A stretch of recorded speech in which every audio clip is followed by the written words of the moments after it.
पालघर येथील जव्हार तालुक्यातील बारामाही वाहणारा धाबोसा धबधबा हे पर्यटकांचे आवडते ठिकाण आहे. परंतु रविवारी दुपारी इथे एक भयानक घटना घडली आहे. धाबोसा धबधब्यात पोहण्यासाठी गेलेल्या 2 तरुणांनी 120 फुटावरून पाण्यात उडी घेतली. या दुर्दैवाने एका तरुणाचा मृत्यू झाला आहे. यावेळी दोन्ही मित्रांनी डोहात एकत्र उडी घेतली, परंतु यावेळी दुसरा मित्र वर आलाच नाही. शेख असे ह्या मृत तरुणाचे नाव आहे. तो मीरा भाईंदर येथील रहिवासी आहे. तो मित्र पाण्यात बुडाला. त्याशिवाय दुसरा मित्र वर आला, पण तोही गंभीर जखमी झाला होता. तर जोएफ शेख असे या जखमी तरुणाचे नाव आहे. त्याच्या कमरेला, पायाला आणि मानेला जबर मार लागला आहे.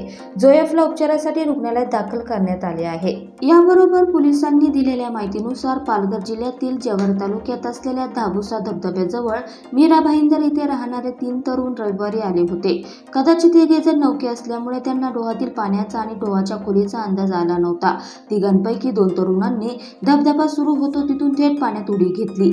तिसरा तरुण त्यांचा व्हिडिओ काढत होता. ही घटना लक्षात येताच तिसऱ्या तरुणाने आजूबाजूला पाहून आरडाओरडा केला. त्यानंतर काही स्थानिकांनी धबधब्यावर धाव घेऊन जोएफला उपचारासाठी रुग्णालयात दाखल केले. होडातील पाण्याचा अंदाज आला नसल्यामुळे तसेच डोहाची खोली न जाणता पोहण्याची क्षमता कमी असतानाही उंचावरून उडी घेतल्याने तरुणाचा जागच्या जागीच मृत्यू झाला. त्यामुळे नागरिकांनी सावध राहून पर्यटनाचा आनंद घेणे गरजेचे आहे.